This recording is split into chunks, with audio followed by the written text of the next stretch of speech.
I'm Jessica. Last weekend, my sister Amanda slipped something into my champagne at her own engagement party.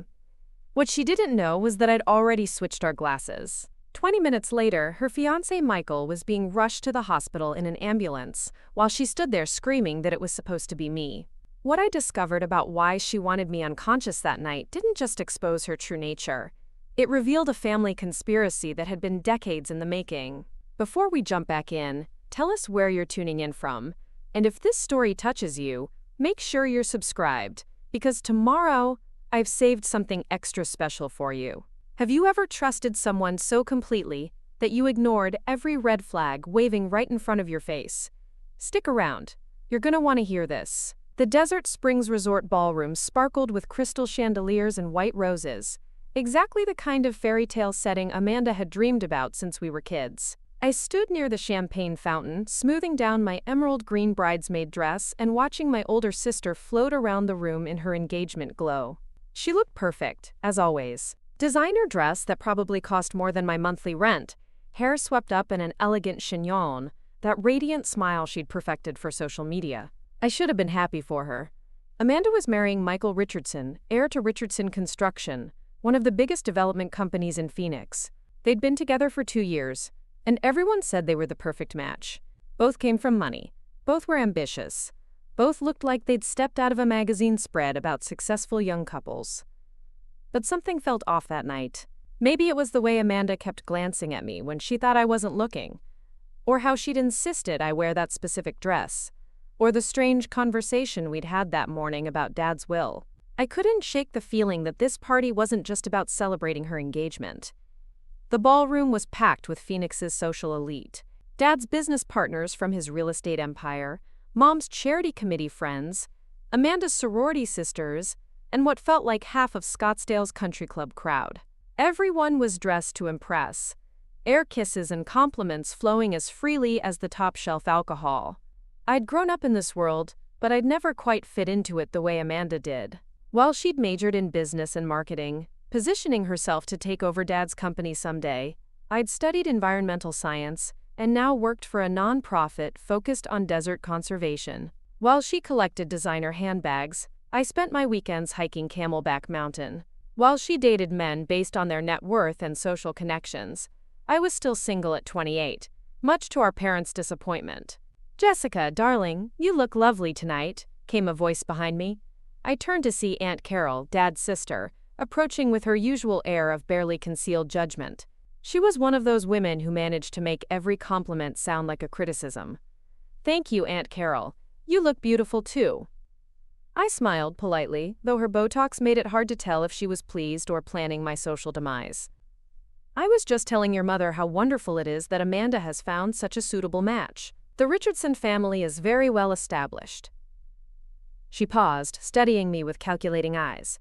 "I'm sure you'll find someone appropriate soon too, dear, though perhaps you should consider being more flexible in your standards." There it was, the subtle reminder that at 28 I was practically a spinster by Scottsdale standards, and that my commitment to environmental work made me less appealing to the type of men our family expected me to marry.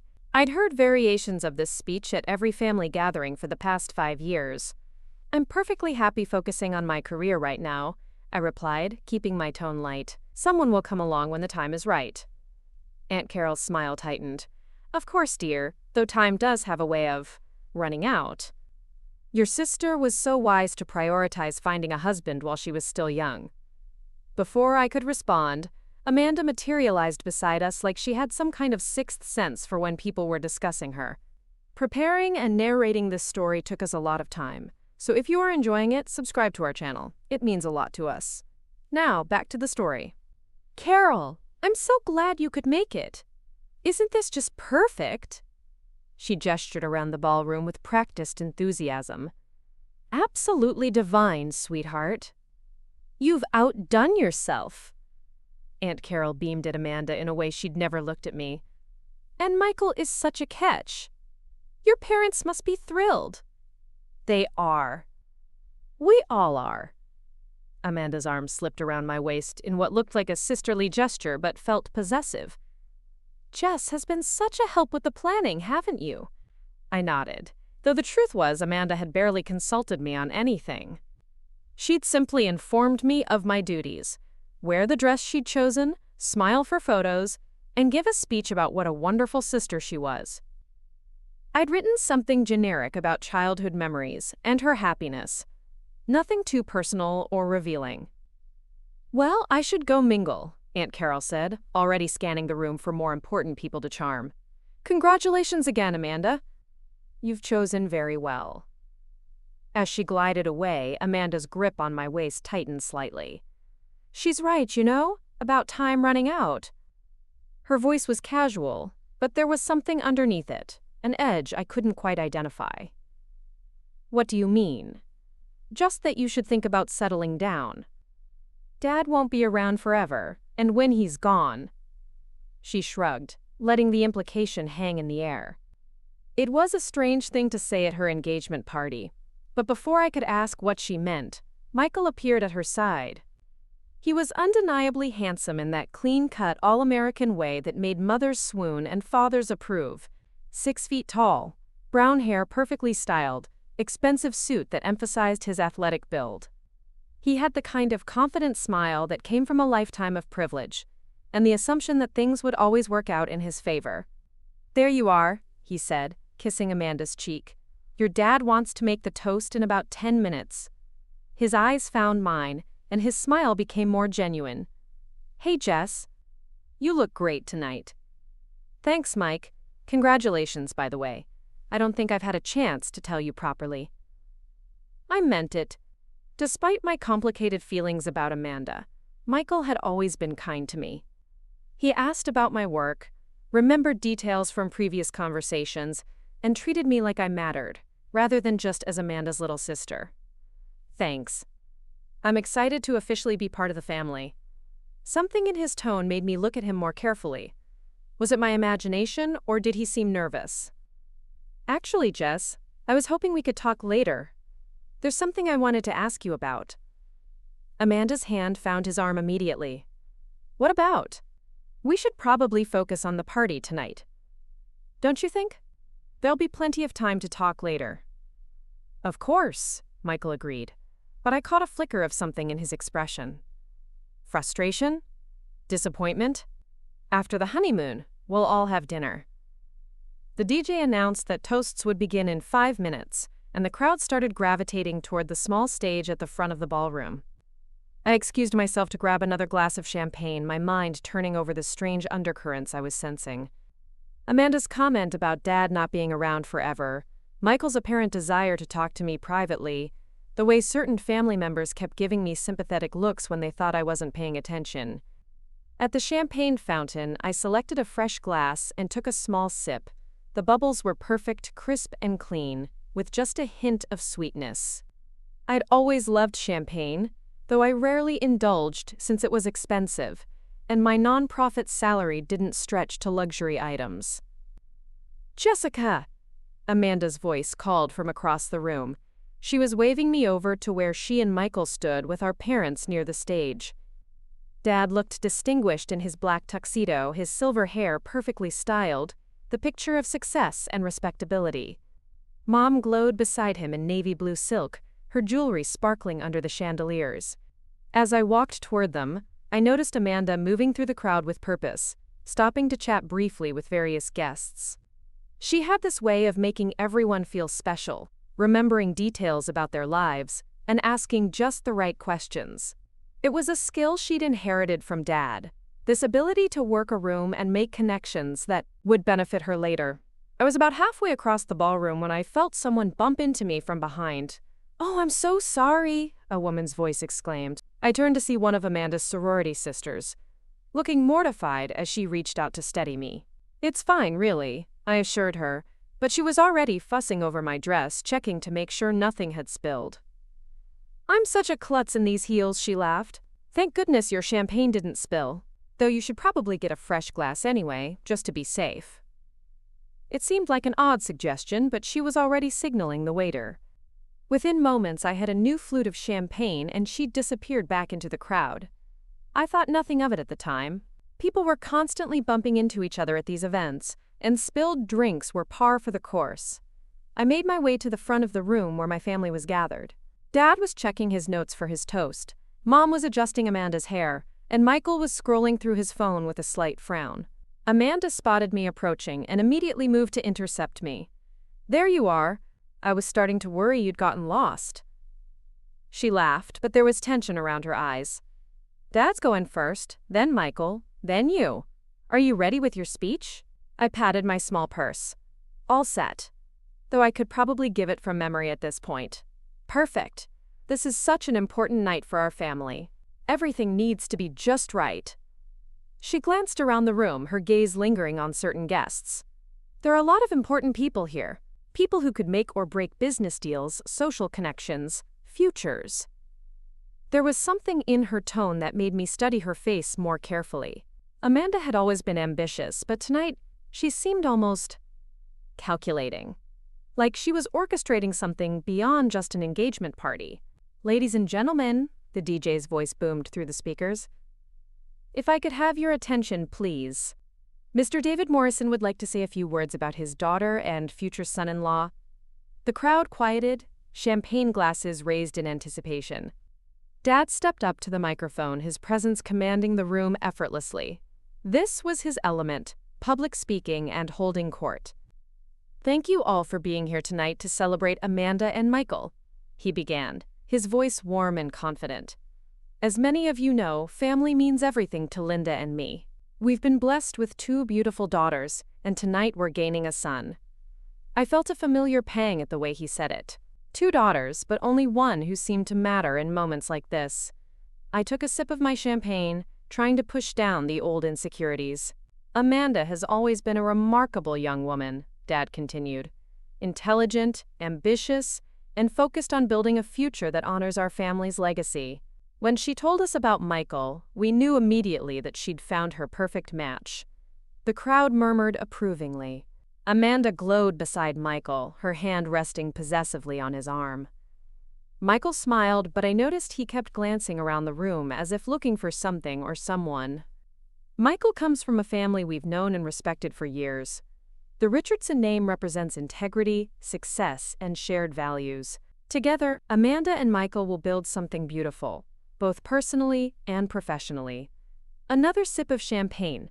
It tasted slightly different than before, maybe a bit more bitter, but I attributed it to nerves and the emotional weight of the evening. But more than that, Dad's voice grew more emotional. They represent the future of both our families, the continuation of traditions and values that have been passed down through generations. Tonight isn't just about celebrating their love, though that's certainly cause for celebration. It's about recognizing the wisdom of choices made with both heart and mind. I found myself thinking about the conversation with Amanda earlier, about time running out and Dad not being around forever. Was there more to this engagement than just love? In our world, marriages were often as much about business and social positioning as they were about romance. So please, raise your glasses to Amanda and Michael. May their union be blessed with happiness, prosperity, and the strength to carry forward the legacy of both the Morrison and Richardson families. The crowd erupted in applause and cheers. I lifted my glass with everyone else, taking another sip as we toasted the happy couple. The champagne definitely tasted off now, almost medicinal, but I figured it might just be a different vintage or my imagination. Dad handed the microphone to Michael, who cleared his throat nervously before speaking. "Thank you, David, for those kind words and for welcoming me into your family. I want to say how honored I am to be marrying Amanda, and how much your acceptance means to me." He paused, his eyes finding mine in the crowd for just a moment before continuing. "Family is everything, and I know that Amanda and I are fortunate to have such strong foundations from both sides. We're excited about building our future together, and we hope that future includes everyone we care about." Again, that strange emphasis, as if he was trying to communicate something specific. I took another sip of champagne, feeling a slight dizziness that I attributed to the emotional intensity of the evening and the fact that I'd probably had more to drink than usual. Amanda has taught me so much about loyalty, about protecting the people you love, about making difficult decisions for the greater good. I admire her strength and her commitment to family above all else. Protecting the people you love, making difficult decisions. The phrases struck me as odd choices for an engagement toast. But maybe I was reading too much into everything. Michael wrapped up his speech with the standard thanks and expressions of love, then handed the microphone to me. This was my moment to give the speech I'd prepared about what a wonderful sister Amanda was, how happy I was for her, how perfect she and Michael were together. I stepped up to the microphone, my notes in hand, and looked out at the expectant faces. The room seemed to sway slightly, and I blinked hard to clear my vision. Definitely too much champagne, but I could get through this. Good evening, everyone. For those who don't know me, I'm Jessica, Amanda's sister. My voice sounded strange to my own ears, slightly slurred despite my efforts to speak clearly. I've had the privilege of watching Amanda grow into the incredible woman she is today. I glanced at my notes, but the words seemed to blur together. A wave of nausea hit me, and I gripped the microphone stand for support. Amanda has always been determined to get what she wants. That wasn't what I'd written. The words were coming out wrong, more honest than diplomatic. I tried to focus on my prepared speech, but my thoughts felt muddy and disjointed. She's taught me that family loyalty means sometimes you have to make sacrifices for the people you love. Again, not my words, but they felt important somehow. And that sometimes the people closest to you are the ones you should watch most carefully. There was a confused murmur from the crowd. Amanda's face had gone pale, and she was staring at me with an expression I couldn't quite read. Michael stepped forward slightly, concern evident in his posture. "I'm sorry," I said, shaking my head to try to clear it. "I think I need some air. Congratulations to Amanda and Michael. May you get exactly what you deserve." I stumbled away from the microphone, my legs feeling unsteady beneath me. The room was spinning now, and I could hear concerned voices around me, but they sounded muffled and distant. Someone's hand touched my arm, guiding me toward a chair. "Jess? Are you okay?"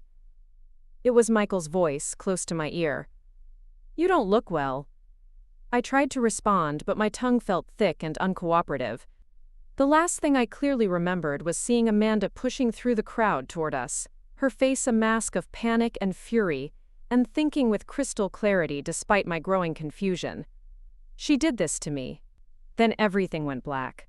I woke up in a hospital bed with fluorescent lights burning my eyes and the sound of urgent voices in the hallway.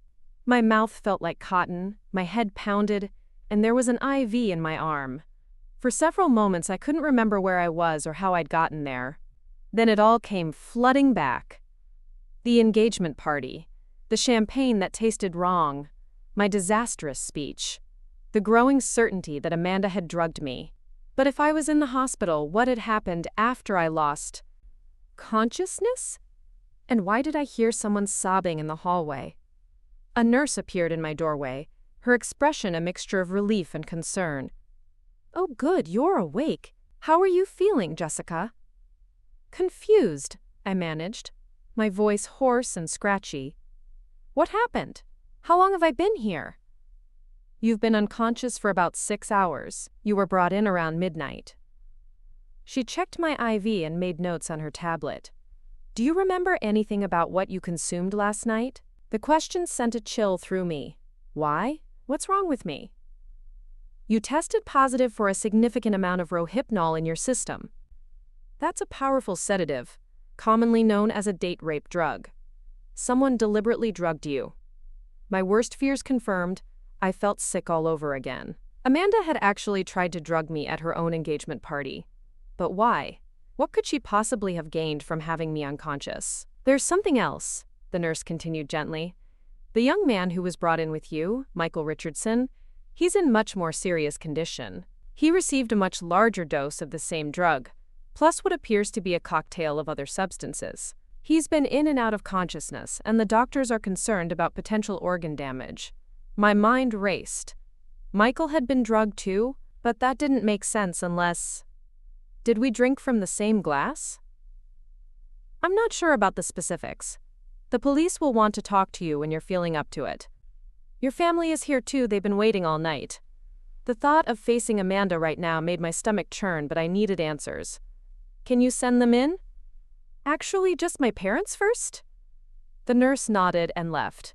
Within minutes, Mom and Dad appeared in the doorway, both looking haggard and worried. Mom rushed to my bedside immediately, tears streaming down her face. "Oh, sweetheart, we were so scared. When you collapsed like that." She gripped my hand tightly. "Thank God you're okay." Dad hung back slightly, his expression unreadable. Something about his demeanor struck me as odd. Where was the relief I'd expected to see? Instead, he looked almost guilty? "Dad?" I studied his face carefully. "What aren't you telling me?" He shifted uncomfortably, avoiding my eyes. "We just want you to get better, honey. The doctors say you should make a full recovery. That's not what I asked." My voice was stronger now, the fog in my head beginning to clear. "I was drugged at Amanda's party. Someone put Rohypnol in my drink. Don't you want to know who did this to me?" Mom and Dad exchanged a look that made my blood run cold. It was the kind of look that passed between people who shared a terrible secret. "Mom?" I turned to her, hoping for honesty. "You know something. What is it?" She opened her mouth, then closed it again, looking helplessly at Dad. The silence stretched between us, heavy with unspoken truths. "Where's Amanda?" I asked finally. "Why isn't she here?" She's dealing with the situation," Dad said carefully. "Michael's condition has been very concerning. The Richardson family is understandably upset." "The situation?" I repeated incredulously. "You mean the fact that someone tried to drug me? That's what you're calling a situation?" Mom squeezed my hand tighter. "Jessica, please don't get worked up. You need to rest and recover." "I need answers." I pulled my hand away from hers. "I need to know why my own sister would drug me, and I need to know why neither of you seems surprised by that possibility." The look that passed between them this time was one of defeat. Dad finally met my eyes, and what I saw there made my heart sink. Resignation. Acknowledgement. Guilt. "How long have you known?" I whispered. Dad sank into the visitor's chair, suddenly looking every one of his 62 years. "Known what, exactly?" "Don't play dumb with me. You know what Amanda did. How long have you known she was capable of something like this?" Mom sat on the edge of my bed, tears flowing freely now. "Jessica, you have to understand, we never thought she would actually what? Drug me? Hurt me?" My voice was rising despite my dry throat. "What did you think she was going to do?" Dad rubbed his temples wearily. "We hoped the engagement would change things, that having Michael, having a future to focus on, would help her move past her issues with you." "Issues with me?" I stared at them both in disbelief. "What issues? What are you talking about?" "The inheritance," Mom said quietly. "Your grandfather's will." My grandfather had died 2 years ago, leaving behind a substantial estate. I'd assumed most of it had gone to Dad, with small bequests to Amanda and me.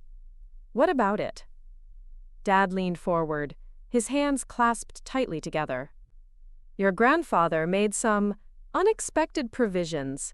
He left the majority of his estate to you, Jessica, not to me, not split between you and Amanda, to you." The room seemed to spin again, but this time it wasn't from the drugs. "That's impossible. Why would he do that?" "Because he saw something in you that reminded him of himself," Dad explained. "Your independence, your commitment to causes you believed in, rather than just profit. He admired your work with environmental conservation. He thought you were the one who would use the money responsibly." "How much money are we talking about?" I asked, though I wasn't sure I wanted to know. $12 million, Mom whispered. "Plus the ranch property in Sedona and his stock portfolio." I felt like I'd been punched in the stomach. $12 million. No wonder Amanda had been acting strangely. "Does she know?"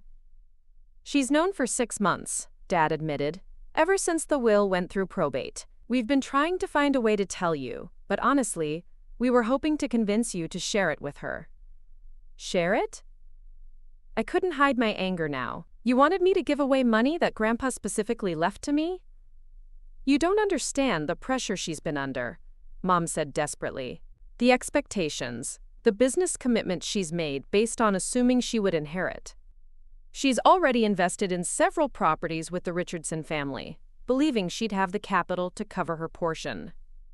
So she decided to drug me instead of having an honest conversation about money? The betrayal cut deeper than I'd imagined possible. What was the plan exactly? Drug me, and then what? Dad's silence was answer enough. I stared at him in horror as the pieces fell into place. Oh my God, you were going to have me declared incompetent, weren't you? That's why she needed me unconscious, to make it look like I was having some kind of breakdown. It wasn't supposed to happen like this, Mom protested. The plan was just to make you compliant, agreeable to signing over power of attorney while you were confused and disoriented. Amanda had the paperwork ready. Paperwork? I felt sick all over again. You were all in on this? My entire family conspired to rob me? It's not robbery when it's family, Dad said. But even he seemed to realize how weak that sounded. Amanda needs that money, Jessica. She's made commitments, signed contracts. If she can't fulfill them, it will destroy not just her future, but potentially our relationship with the Richardson family. And that's more important than my rights? My autonomy? I couldn't believe what I was hearing. You were willing to drug me and steal from me to protect Amanda's business deals? We thought it would be easier this way, Mom said through her tears. Less conflict, less drama. You don't care about money anyway. You've always said so. Not caring about money and being robbed of it are two different things. I was shaking now. Whether from anger or residual effects of the drugs, I couldn't tell. And what about Michael? Why is he in worse condition than me? Dad looked confused. What do you mean? The nurse said he got a much larger dose of the drugs. Why would Amanda give him more than she gave me? The confusion on both their faces seemed genuine.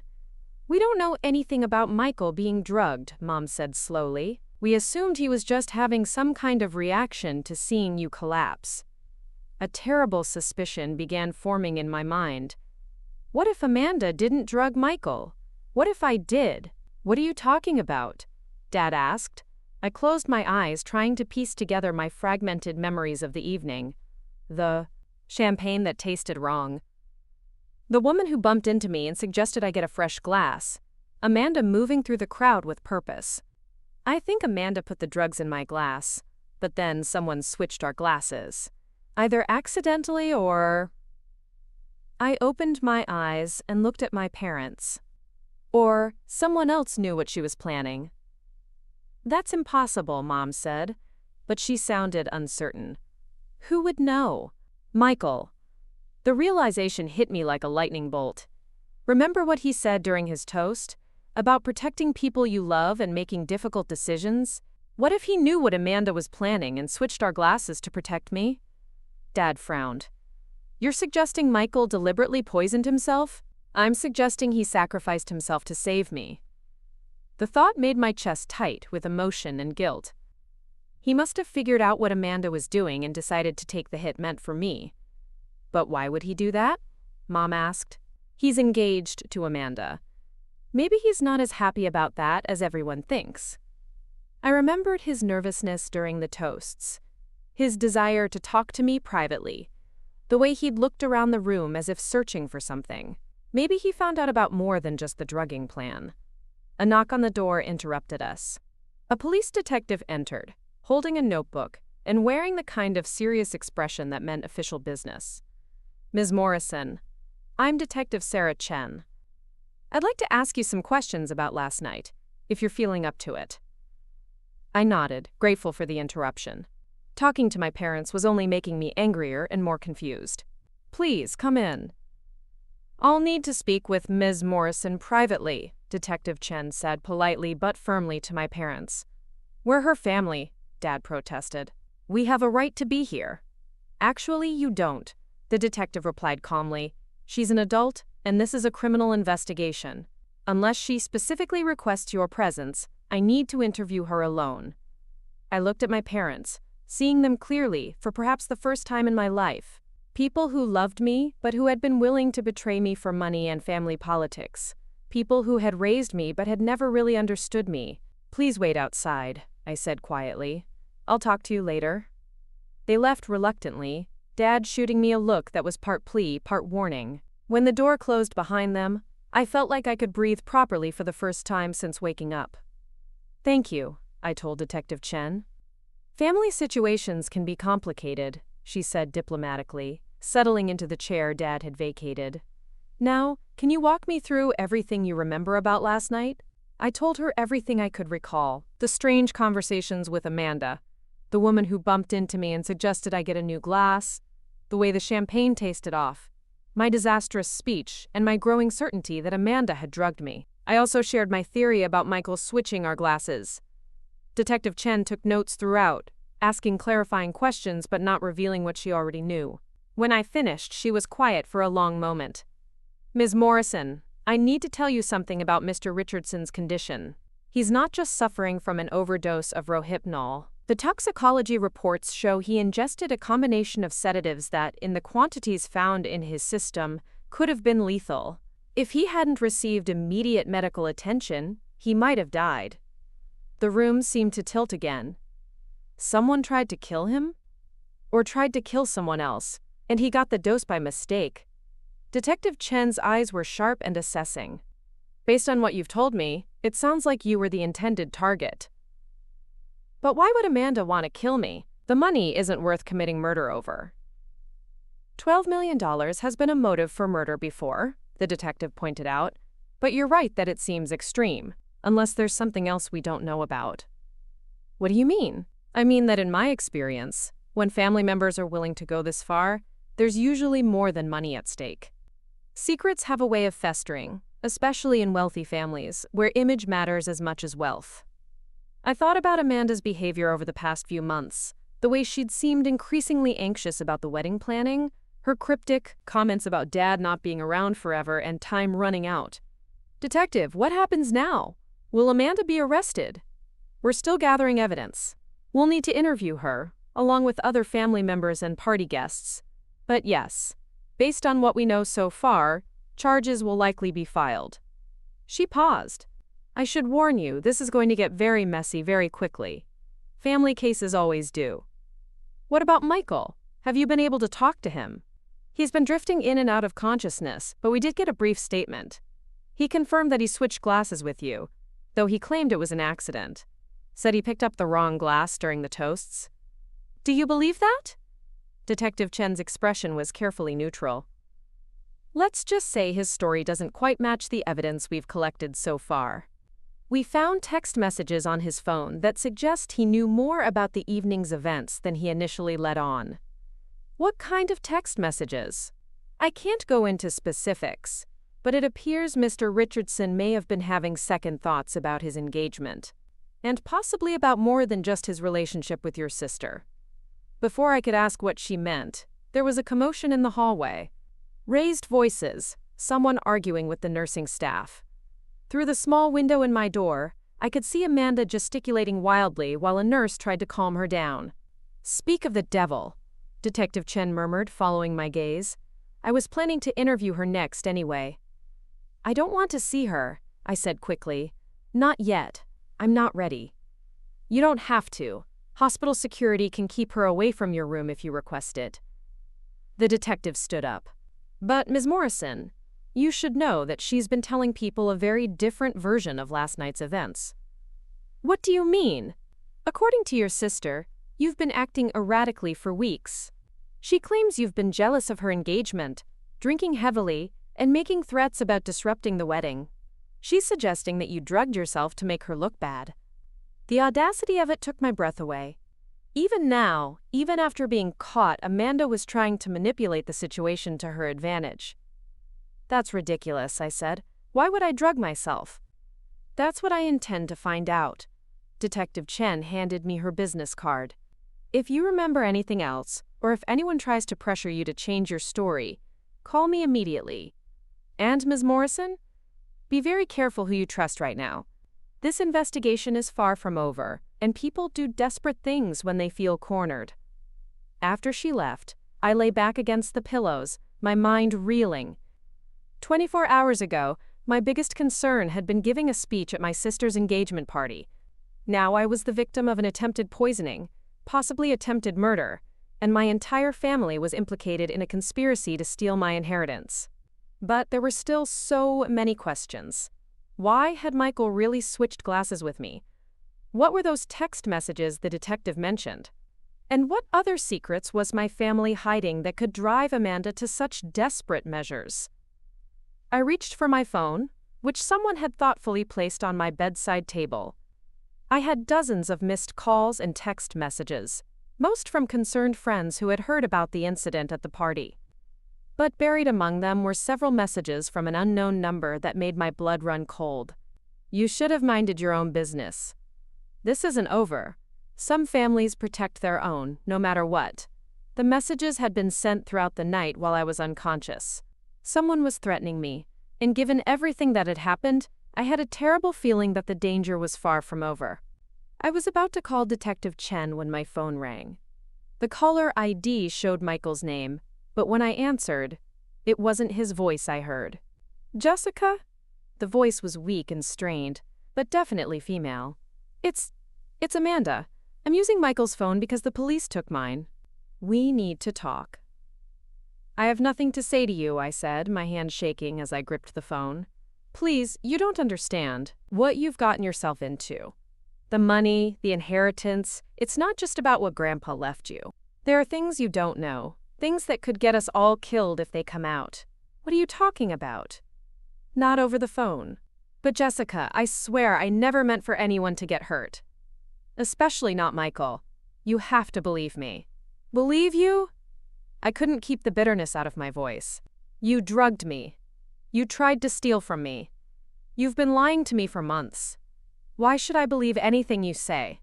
"Because," Amanda's voice broke, "because Grandpa's money isn't clean. And there are people who will do anything to make sure that never comes to light.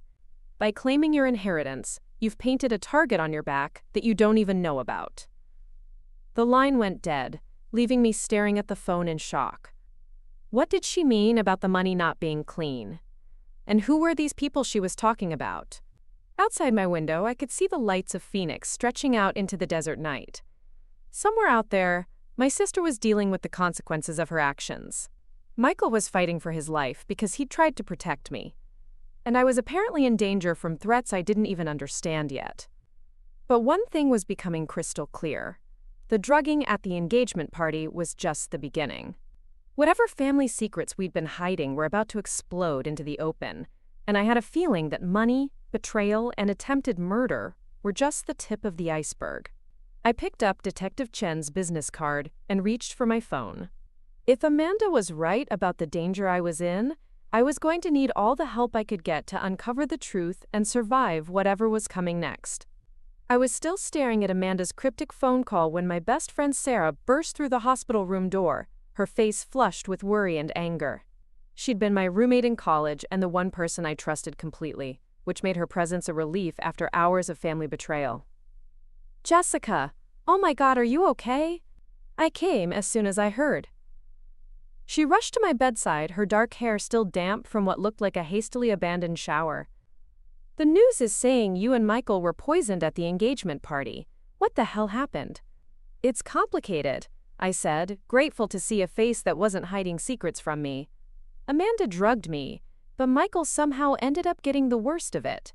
"Amanda drugged you?" Sarah's voice rose to a near shriek. "Your own sister? Why would she do that?" I filled her in on everything I'd learned about the inheritance, my parents' involvement, and my theory about Michael switching glasses to protect me. Sarah listened with growing outrage, occasionally interjecting with expletives that would have made my mother faint. "So let me get this straight," she said when I finished. "Your grandfather left you $12 million.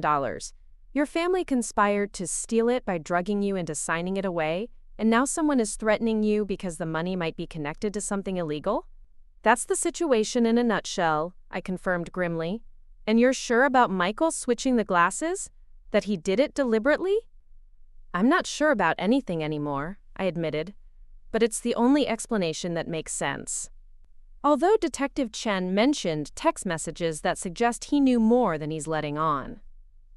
Sarah was quiet for a moment, her expression thoughtful. Jessica, there's something I need to tell you, something I probably should have mentioned before, but I didn't think it was my place. My stomach dropped. What now? A few weeks ago, I ran into Michael at that coffee shop downtown. You know, the one near the environmental center where you work? He was there alone, and he looked really upset. When he saw me, he asked if we could talk. Talk about what? About you, actually, and about Amanda.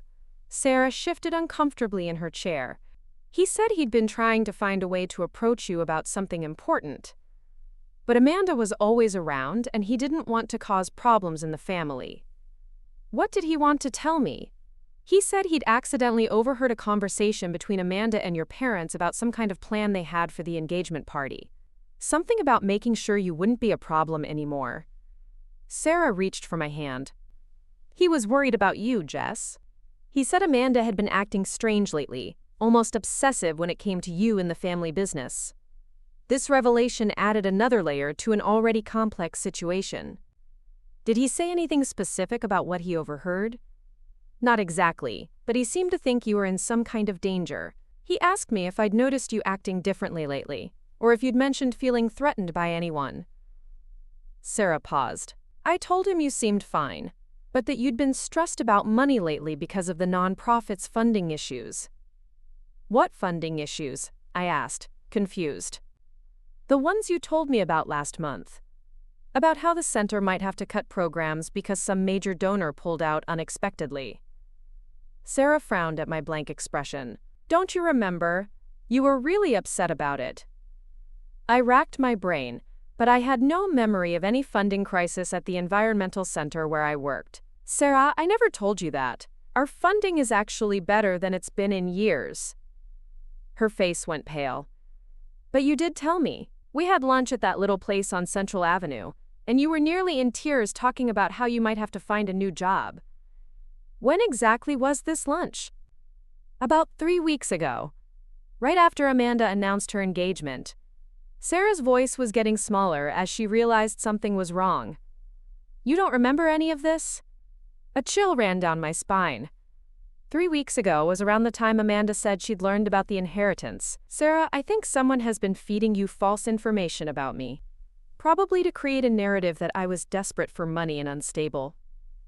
But it was you, she insisted, though doubt was creeping into her voice. We met at Romano's. You ordered the Caesar salad, you talked about how stressed you were. I haven't eaten at Romano's in months, I said gently. And you know I hate Caesar salad. The confusion on Sarah's face was heartbreaking to watch. But if it wasn't you, then who? Someone who looks enough like me to fool you from a distance, or who you trusted enough not to question.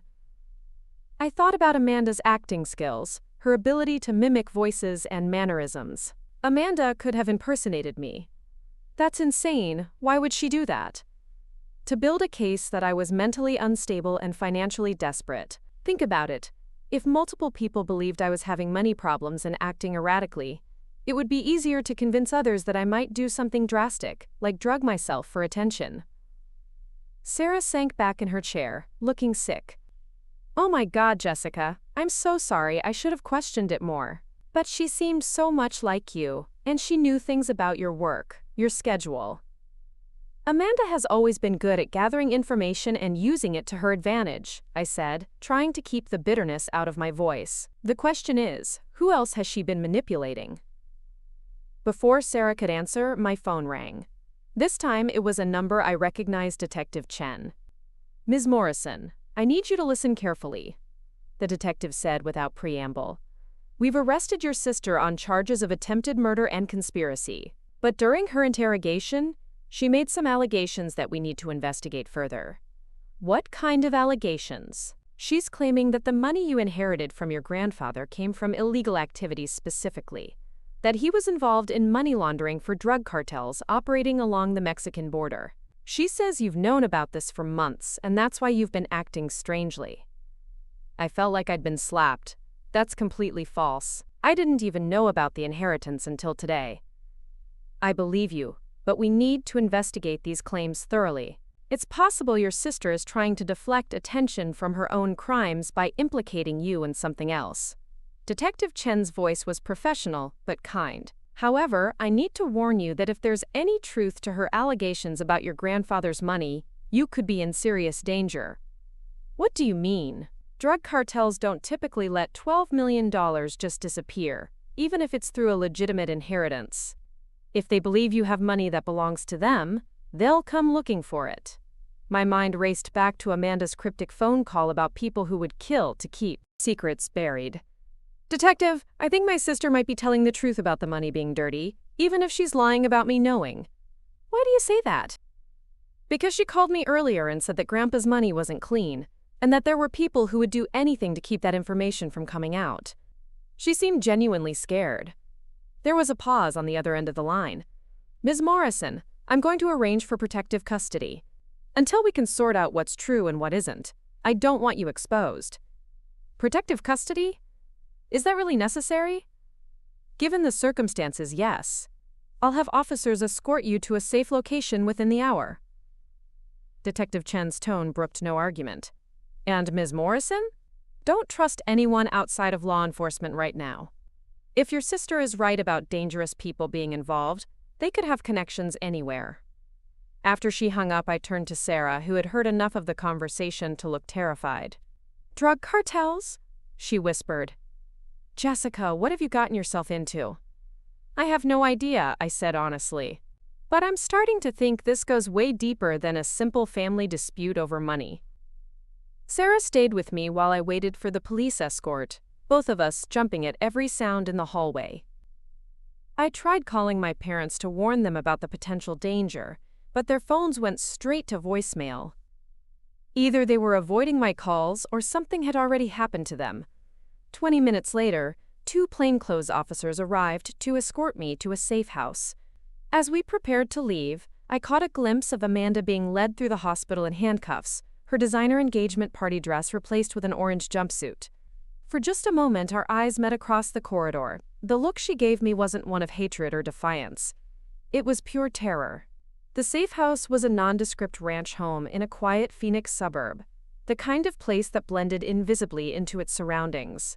Detective Chen met us there, along with a federal agent who introduced himself as Agent Martinez from the DEA. "Ms. Morrison," Agent Martinez said once we were settled in the living room, "we need to discuss your grandfather's business activities. Based on preliminary investigations, it appears your sister may have been telling the truth about his involvement with money laundering." I felt numb. How is that possible? He was a respected businessman. He owned legitimate real estate companies.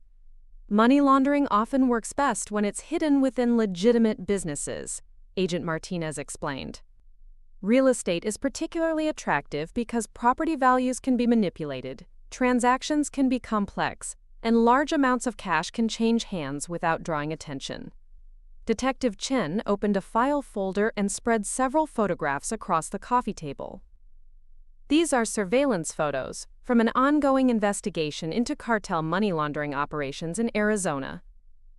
Your grandfather appears in several of them, meeting with known cartel associates." I stared at the photos, seeing a man I thought I knew engaged in conversations with dangerous-looking individuals. The meetings appeared to be taking place at various locations, construction sites, restaurants, even what looked like a private airfield. "When were these taken?" I asked. "Over a period of about 5 years, ending approximately 6 months before your grandfather's death," Agent Martinez replied. "We believe he may have been trying to extricate himself from the operation when he became ill. And the money he left me likely represents his share of laundered funds that he kept, rather than returning to the cartel. $12 million would be a significant loss to them, enough to motivate serious retaliation. The implications hit me like a physical blow. So by inheriting the money I've essentially stolen from a drug cartel?" "In their eyes, yes," Detective Chen said gently. "Which is why we need to be very careful about how we handle this situation." "What are my options?" Agent Martinez leaned forward. "Ideally, we'd like your cooperation in setting up a sting operation. If we can lure the cartel representatives into a meeting about the money, we might be able to arrest key figures in their organization." "You want to use me as bait," I said flatly. "We want to give you a chance to help us take down a dangerous criminal." Organization while protecting yourself and your family, he corrected. Because make no mistake, Ms. Morrison, they will come for that money eventually. The question is whether you want to face them with the full backing of federal law enforcement, or on your own. I thought about Amanda's fear, Michael fighting for his life in the hospital, and my parents who weren't answering their phones. What would I have to do? We'd set up a meeting where you appear to be willing to negotiate returning the money. Our agents would be positioned nearby, ready to move in when the cartel representatives reveal themselves. Detective Chen pulled out another folder, but I have to be honest with you, there are significant risks involved. What kind of risks? These people don't hesitate to use violence, Agent Martinez said bluntly. Even with our protection, there's always the possibility that something could go wrong. Before I could respond, my phone buzzed with a text message from an unknown number. We know where you are. We know about the money. Meet us at the Desert Palms Marina tomorrow at midnight, or your family starts disappearing one by one. Agent Martinez took my phone and studied the message. Well, that simplifies things. They've made contact sooner than we expected. They know where I am, I said, fear making my voice shake. How is that possible? This is supposed to be a safe house. It means they have better intelligence networks than we anticipated, Detective Chen admitted grimly. Or someone is feeding them information. The possibility that there was a leak in law enforcement was terrifying, but not as terrifying as the threat against my family. I have to meet them, don't I? Not alone, Agent Martinez said firmly. We'll use this as an opportunity for the sting operation, but with enhanced security measures. And if something goes wrong? The silence that followed was answer enough. I was about to voluntarily walk into a meeting with killers, and despite all the assurances about law enforcement protection, there were no guarantees I would walk back out. But as I thought about Michael lying unconscious in the hospital, about Amanda's terror-filled eyes, and about my parents who might already be in danger, I realized I didn't really have a choice. This nightmare had started with family betrayal over money, but it was going to end with me facing down cartel killers to protect the people I loved, even the ones who had betrayed me. Okay, I said quietly. Let's do it, but I want to see Michael first. If I'm going to risk my life tomorrow night, I need to know why he really switched those glasses. Detective Chen nodded. We can arrange that, but Ms. Morrison, you should prepare yourself for the possibility that even if everything goes according to plan tomorrow, your life will never be the same. I looked around the safe house, thinking about the inheritance that had turned out to be blood money, the sister who had tried to poison me, and the grandfather whose legacy was apparently built on crime. My life had already changed irrevocably. Now the only question was whether I would survive long enough to build something new from the wreckage. The next morning, Detective Chen escorted me back to the hospital under heavy security. Michael was awake but looked terrible, his skin pale and drawn, IV lines snaking from both arms. When he saw me enter the room, relief flooded his features. Jessica, he whispered, his voice hoarse from the breathing tube they'd removed hours earlier. Thank God you're okay. I was so afraid I hadn't done enough to protect you. I pulled a chair close to his bed, acutely aware of the federal agents positioned outside the door. Michael, I need you to tell me everything. Why did you switch the glasses? What did you know about Amanda's plan? His eyes darted toward the door, then back to me. She's been planning this for weeks, maybe months. I started noticing things, small changes in her behavior, phone calls she'd taken private, meetings she claimed were wedding planning, but that didn't add up. What kind of meetings? She'd disappear for hours at a time, always with some excuse about venue visits or dress fittings, but when I offered to come along, she'd get defensive and angry. Michael shifted painfully in the bed. Then I started finding research printouts in her car about power of attorney laws, mental competency evaluations, and guardianship procedures. A chill ran through me. She was researching how to have me declared incompetent. That's what I thought too. But when I confronted her about it, she broke down and told me about the inheritance. She said your grandfather had left you everything, and that it wasn't fair, that she deserved half, because she was the one who'd sacrificed her dreams to work in the family business. So you knew about the money? Michael nodded weakly. But I didn't know about the plan to drug you until the night of the party.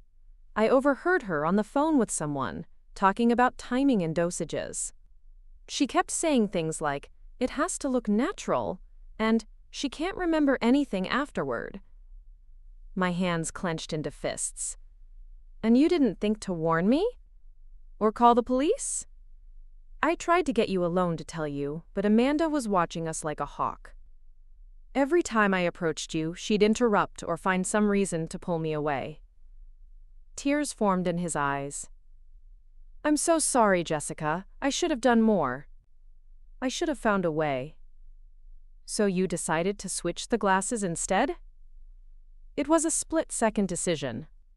During the toasts, I saw Amanda slip something into your champagne when she thought no one was looking. She had this tiny vial, and she was so focused on making sure no one noticed that she didn't see me watching. Michael's voice grew stronger with anger. I couldn't let her hurt you. You've always been kind to me, treated me like family when you had no reason to. I couldn't stand by and watch her destroy you. But you almost died, Michael. The amount of drugs you took could have killed you. I know. I underestimated how much she'd used. I thought it would just be enough to make you drowsy and compliant, not.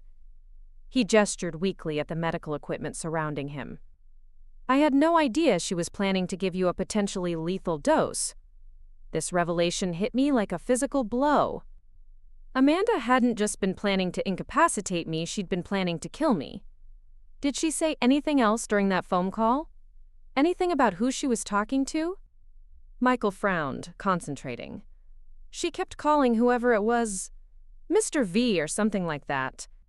And she mentioned something about a marina. About how everything would be taken care of there.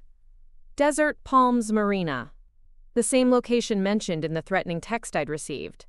Michael, do you think Amanda was working with the people who are after the inheritance money? What people? His confusion seemed genuine. Jessica? What aren't you telling me? I looked toward the door, where I could see Agent Martinez speaking quietly with Detective Chen. How much could I safely tell Michael? How much did he need to know? The money I inherited from my grandfather, it might not be legitimate. There are people who want it back, dangerous people. And they've threatened my family if I don't cooperate. Michael's face went white. Drug money? Possibly. The DEA thinks my grandfather was laundering money for cartels, and they want their $12 million back. Oh, God. Michael struggled to sit up straighter. Jessica, you have to get out of here. You have to disappear.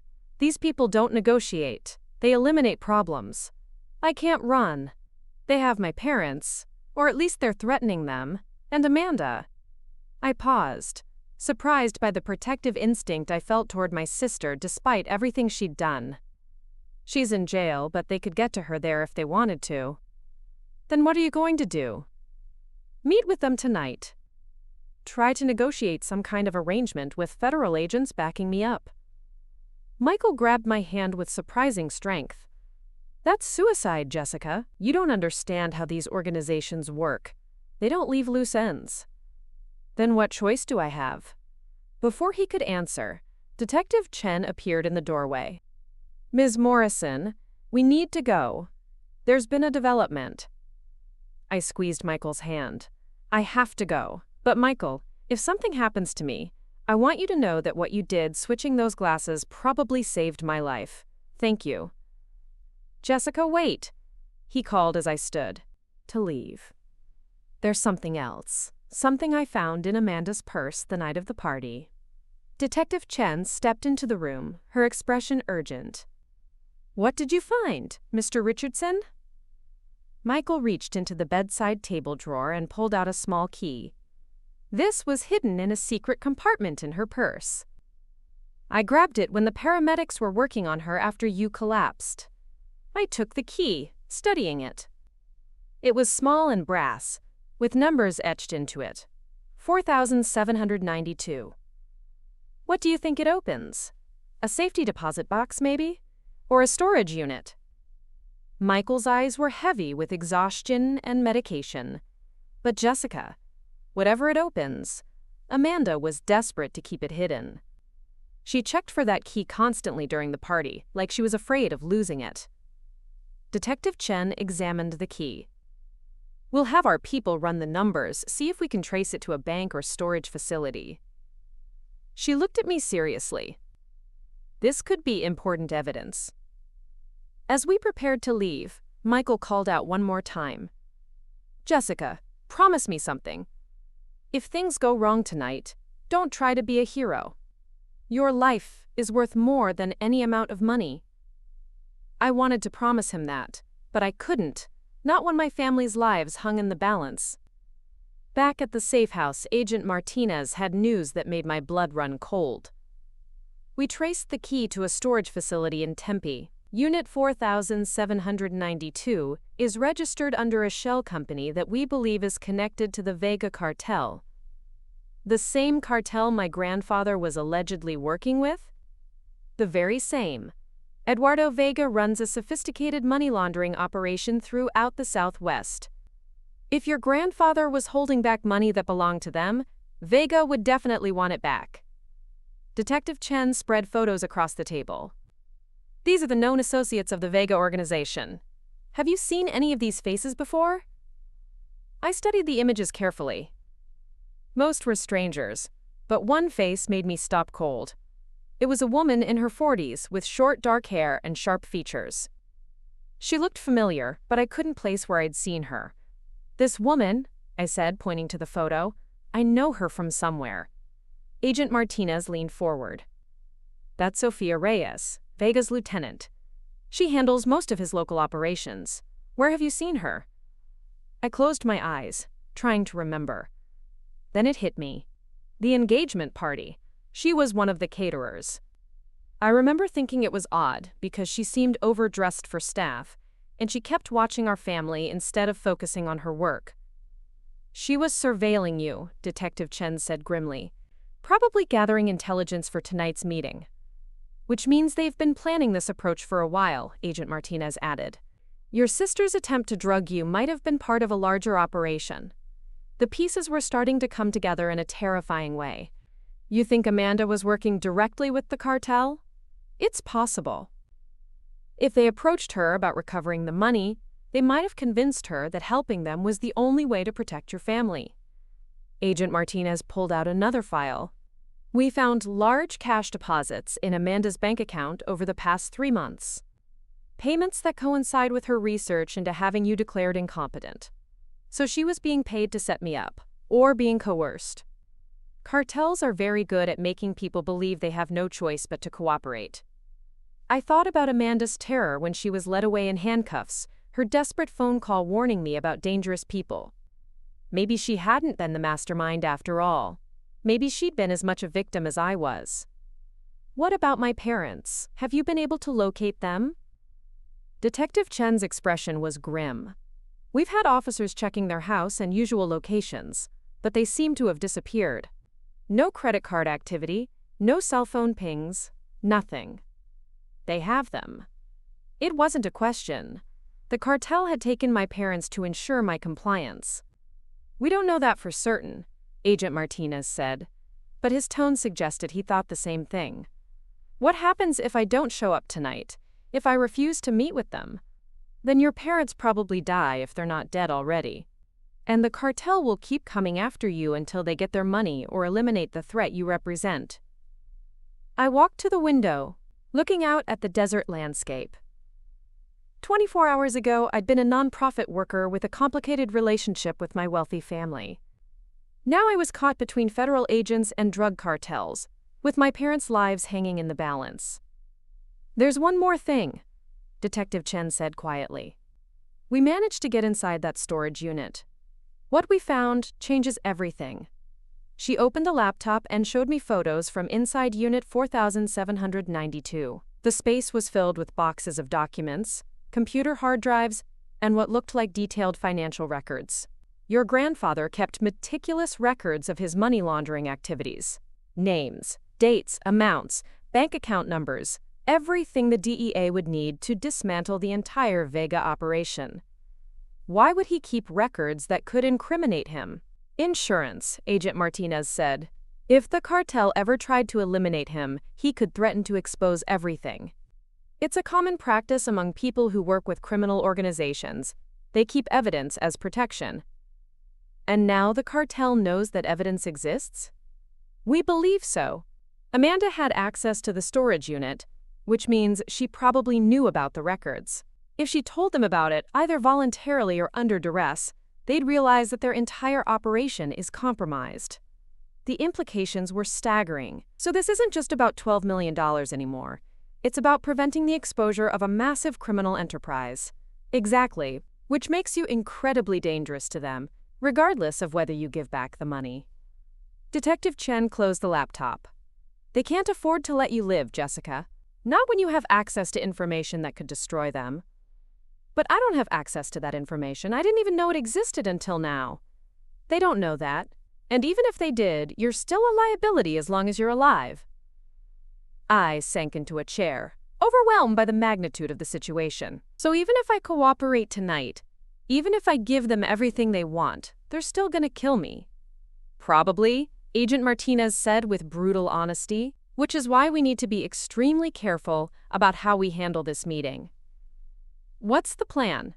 Detective Chen pulled out a detailed map of Desert Palms Marina. We'll position agents throughout the area, with snipers covering all possible escape routes. You'll be wearing a wire and a GPS tracker. The moment they confirm they have your parents or make any threatening moves, we move in. And if they detect the surveillance? If they realize it's a trap, then we adapt and respond accordingly. It wasn't exactly reassuring. I studied the map, noting all the places where things could go wrong. The marina was isolated, with multiple waterways that could provide escape routes. If the cartel had boats standing by, they could disappear into the Salt River system before law enforcement could react. There's something else you should know, I said, making a decision. Michael mentioned that Amanda kept referring to someone as quote, quote, quote, quote, quote, quote, quote, quote, quote. Given what we know now, that was probably Eduardo Vega himself. Agent Martinez looked up sharply. If Vega is personally involved in this operation, the stakes are even higher. He doesn't usually handle local matters directly unless they're extremely important to his organization. Or extremely dangerous, Detective Chen added. If he's coming to this meeting personally, he's probably planning to eliminate all loose ends permanently. Including my parents? Including everyone who knows about the situation. I closed my eyes, trying to process the reality of what I was facing. In less than 12 hours, I would be walking into a confrontation with one of the most dangerous criminal leaders in the Southwest.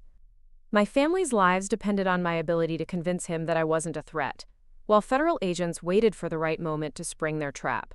And according to the experts, the most likely outcome was that everyone would end up dead. Agent Martinez, I said quietly, I need you to promise me something. If this goes wrong tonight, if I don't make it out, I want you to make sure the truth comes out about what happened. About Amanda, about my grandfather, about all of it. My family deserves to have their story told honestly, even if we don't survive to tell it ourselves. He nodded solemnly. You have my word. As the afternoon wore on, I tried to prepare myself mentally for what was coming. I called Sarah to tell her I loved her, without explaining why. I wrote letters to Michael, and even to Amanda, forgiving her for what she'd done and hoping she could find a way to rebuild her life after this nightmare was over.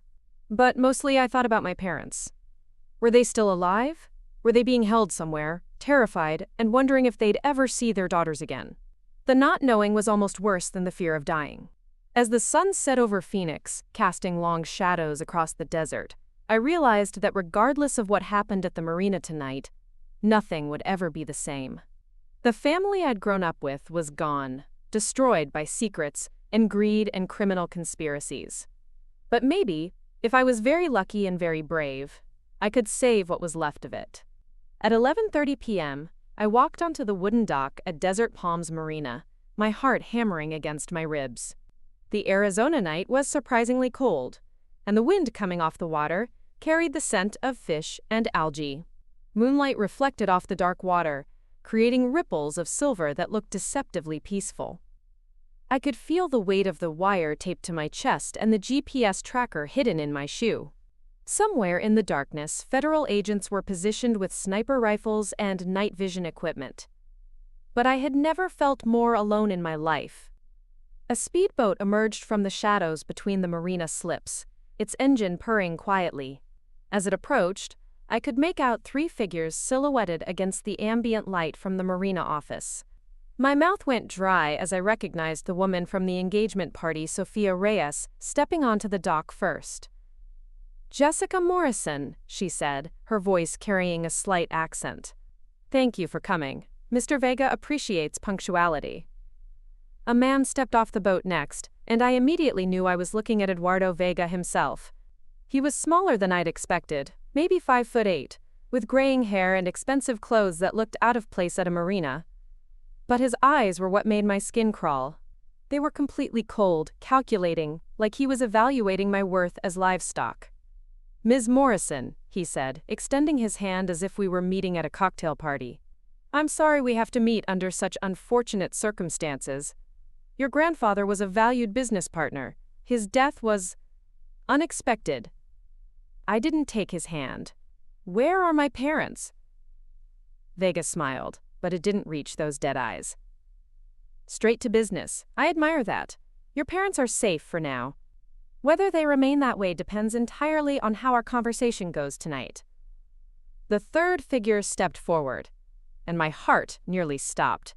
It was my father, but he looked terrible. His face was bruised, his clothes torn, and he moved like someone who'd been beaten. When he saw me, tears started streaming down his cheeks. "Jessica, I'm so sorry," he whispered. "We never meant for any of this to happen." "Dad!" I started toward him, but Sophia grabbed my arm with a grip like steel. "Stay where you are," she commanded.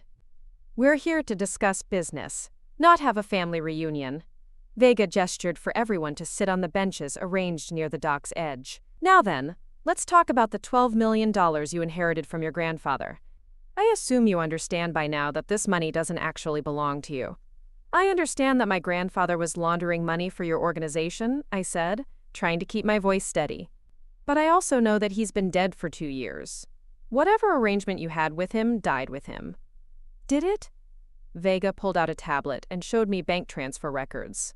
"Your grandfather continued to receive payments from our organization right up until his death. Money that was supposed to be cleaned and returned to us, minus his commission. Instead, he kept it and arranged for it to be transferred to you through his will." I studied the records, my heart sinking. The transfers were substantial and recent. I didn't know about any of this. Perhaps not, but ignorance doesn't absolve you of responsibility. Vega's voice remained conversational, but there was steel underneath. "The money you inherited represents years of our organization's profits. Money that belongs to us." "Then take it," I said, desperately. "I'll sign whatever you need, transfer it all back to you. I never wanted it anyway." "It's not that simple," Sophia interjected. "The money has been distributed among multiple accounts and investments. Unwinding all of that would take months and leave a paper trail that could expose our entire operation." "Which brings us to the real problem," Vega continued.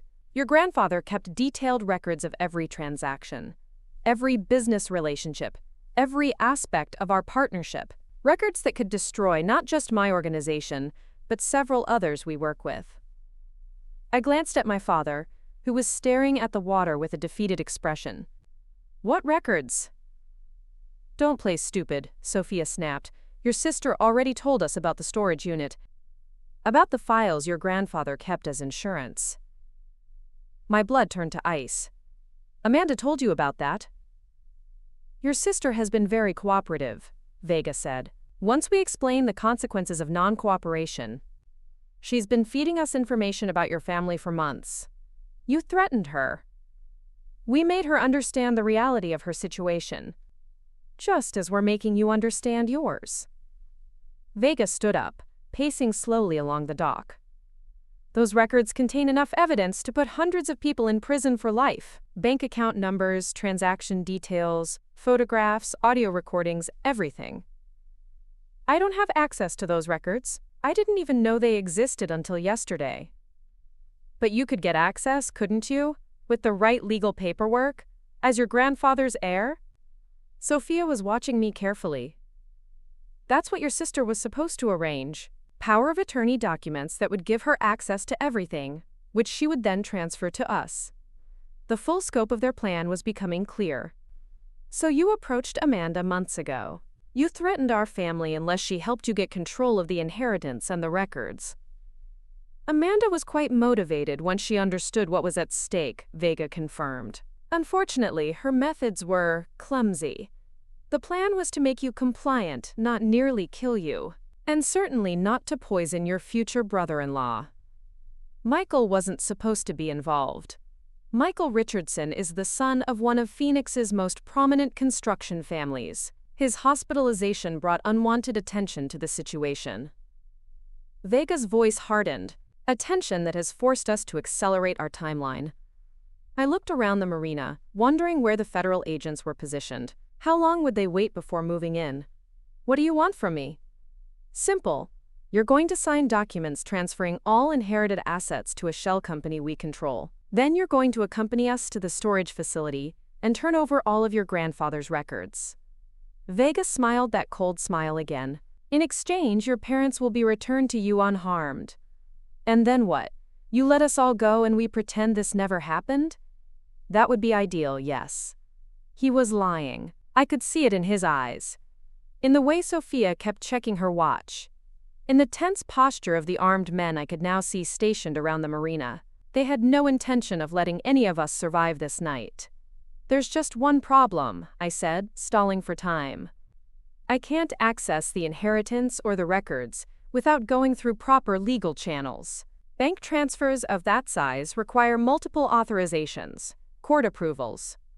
We've taken care of those details, Sophia said, pulling out a briefcase.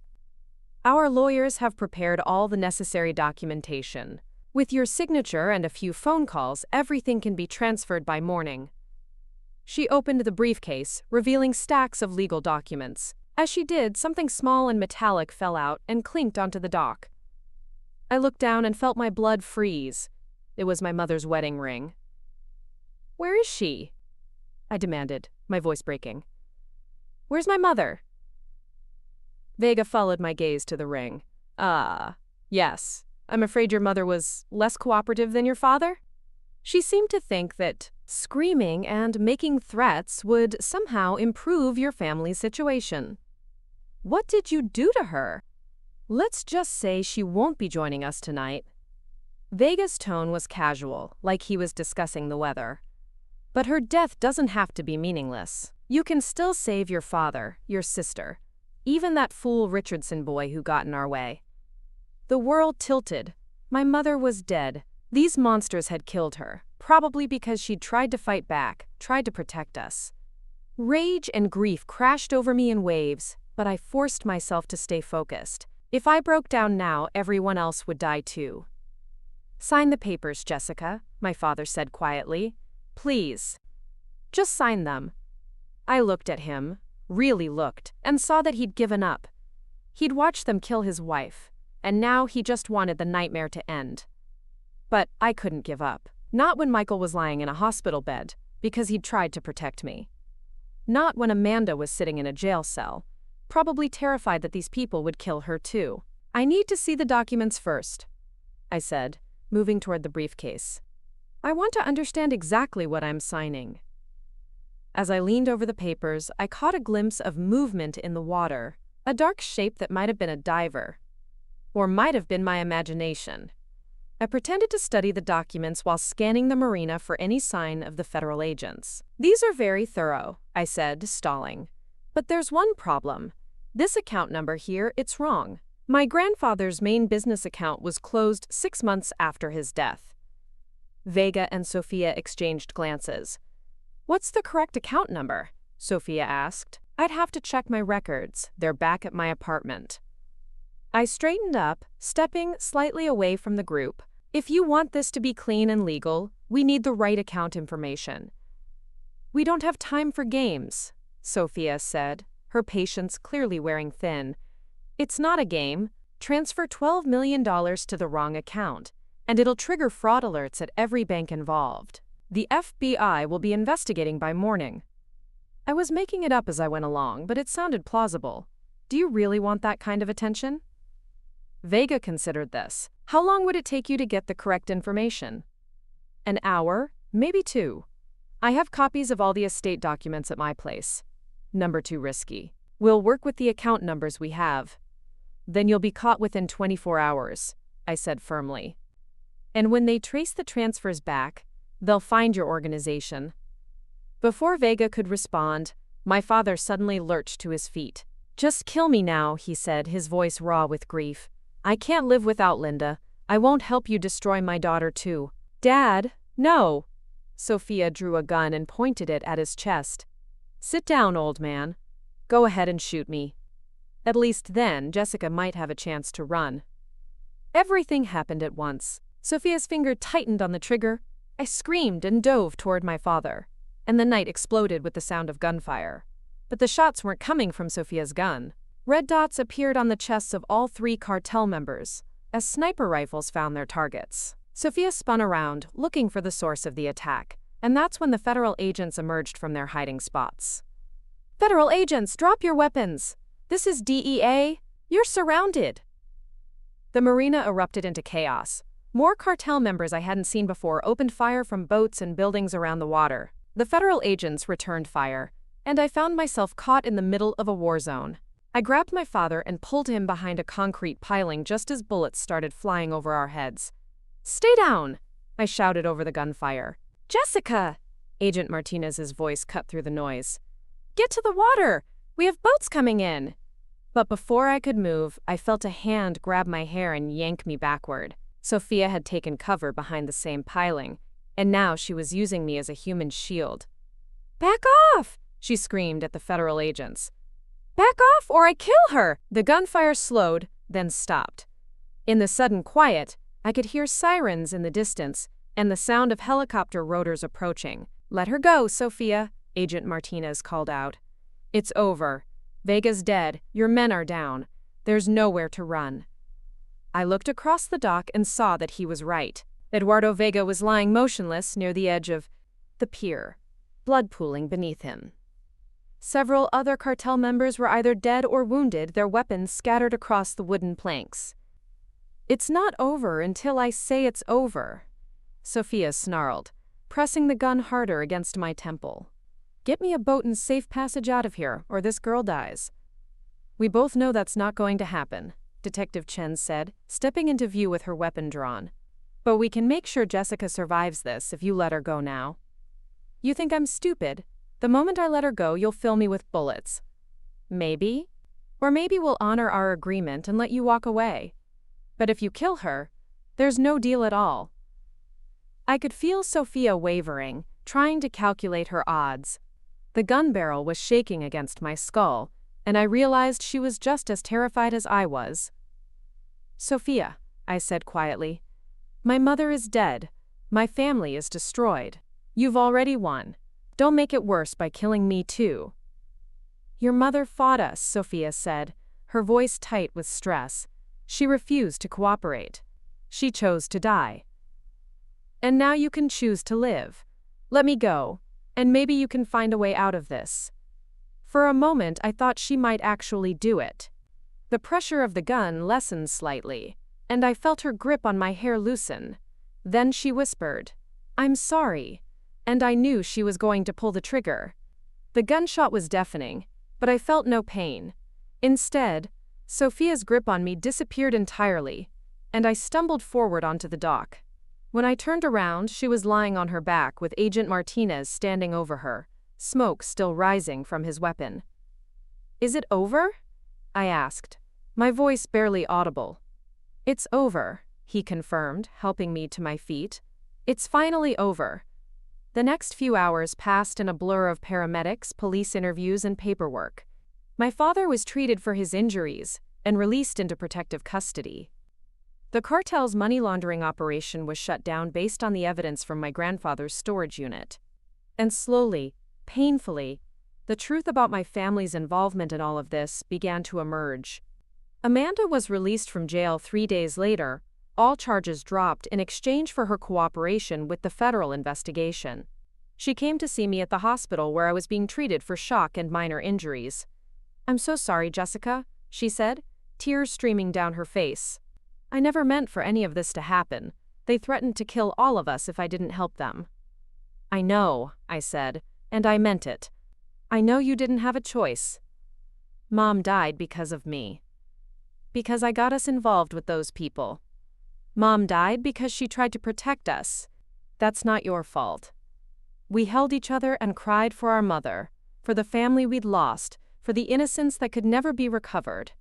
Michael made a full recovery and broke off his engagement with Amanda by mutual agreement. Too much had happened for them to go back to who they were before. But he came to see me regularly during my recovery, and slowly, something new began to grow between us.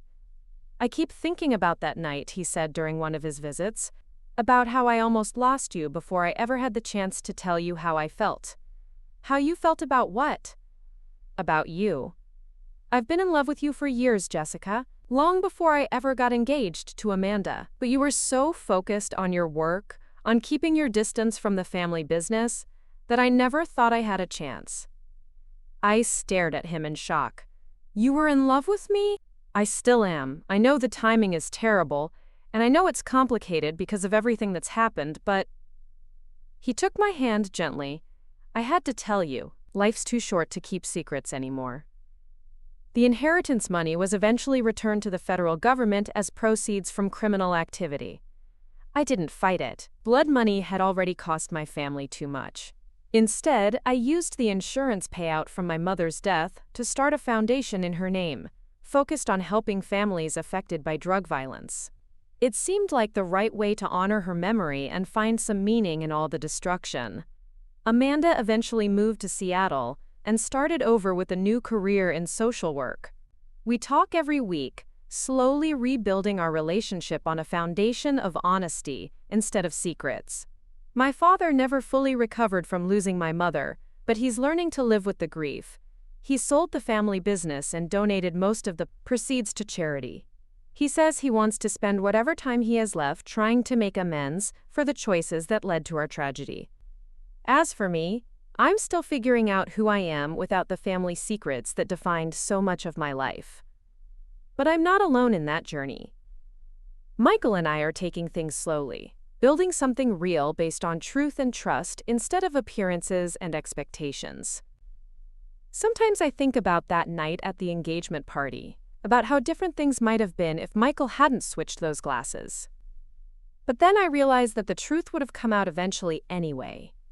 Secrets have a way of surfacing, especially deadly ones. My family paid a terrible price for my grandfather's choices, and the web of lies that followed. But maybe, if we're very lucky and very careful, we can build something better from what's left. Something honest. Something real. Something worth protecting. Up next, you've got 2 more standout stories right on your screen. If this one hit the mark, you won't want to pass these up. Just click and check them out.